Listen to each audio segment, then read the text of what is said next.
My fellow Albertans, with this year's budget approaching and economists predicting softer oil and natural gas prices this upcoming year, I want to take a moment to share with you how our government intends to manage the provincial budget and finances in the years ahead. Although I'm pleased to report that spending cuts will not be needed to balance this year's budget, lower resource revenues will certainly require us to show more restraint than previously predicted. We will ensure this is done thoughtfully and with priority given to the programs and services Albertans most rely on, such as health, education, and social supports. In addition, promised personal income tax cuts will have to wait a year and be phased in responsibly. As we all know, Alberta is blessed with abundant natural resource wealth. However, the volatile price of oil and gas often has us riding a budget roller coaster from year to year. And trying to predict world oil and gas prices is much like trying to predict the weather during an Alberta spring. I suspect most of you are growing tired of this budget volatility, bouncing between years of plenty and then having to choose between incurring massive debt or cutting key social programs is not the recurring story Albertans want to see time and again. It is time for our province to implement a long term strategic financial plan that gets us to a stable, balanced budget each and every year with predictable and stable revenues to fund our core social programs. And that long term plan is what I wish to talk with you about tonight.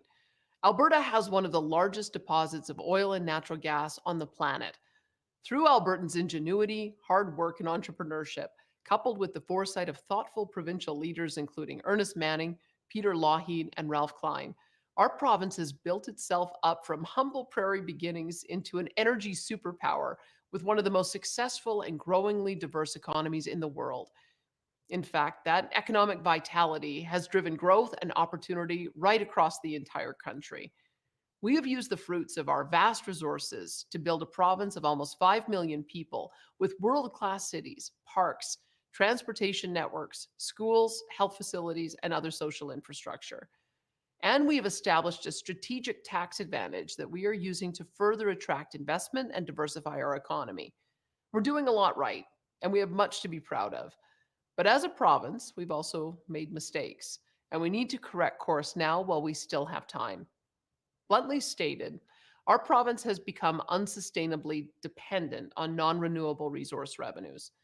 As an example, in Budget 2023, our province required about $16 billion of resource royalties just to balance our roughly $70 billion provincial budget.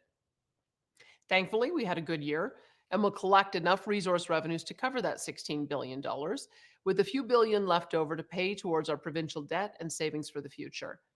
That said, we simply cannot continue to rely on $16 billion or more in resource revenues to balance our budget year in and out. That is a recipe for massive debt and cuts to health and education when the price of oil takes a dip for a year or two or more. It is not sustainable. Some say the answer is higher income taxes or a sales tax. I reject this. We only need to look at some of our fellow provinces and many US states to know that increasing these kinds of taxes to balance a budget is a recipe for economic decline. That will not be the approach of our government.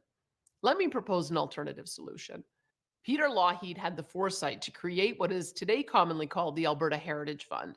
The initial purpose of this fund was to invest a portion of Alberta's non renewable resource revenues each year so the investment income earned on the fund would eventually grow large enough to eliminate our province's reliance on resource revenues when they ultimately declined.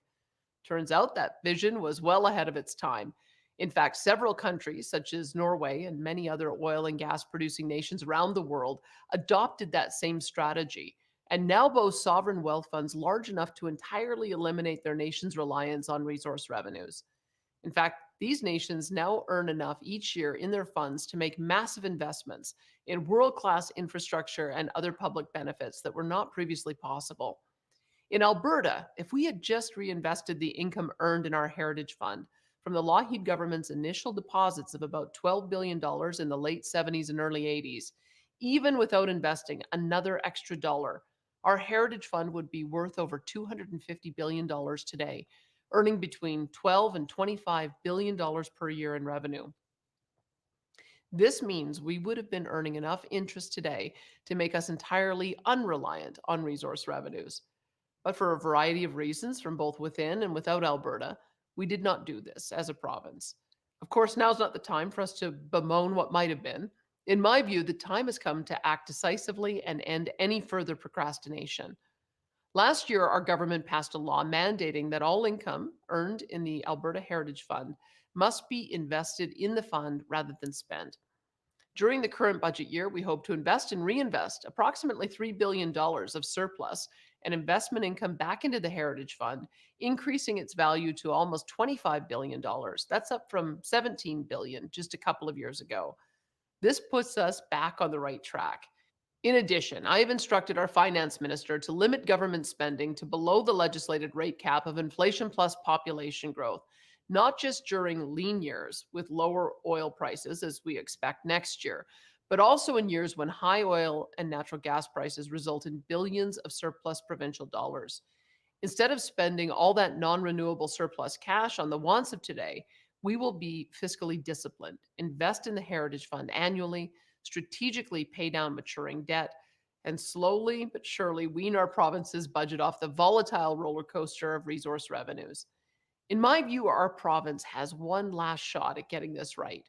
We still have several decades during this global energy transition where nations will desperately need our oil and gas resources for their people, and we will provide it to them with the most advanced environmental technology on Earth. So, despite this coming year's predicted global economic slowdown, I believe our province is on the cusp of an unprecedented and prolonged energy resource boom, one that will include both hundreds of billions in investment and tens of thousands of new jobs, not only in oil and gas production, but also in designing and building the most advanced emission reduction technologies on Earth.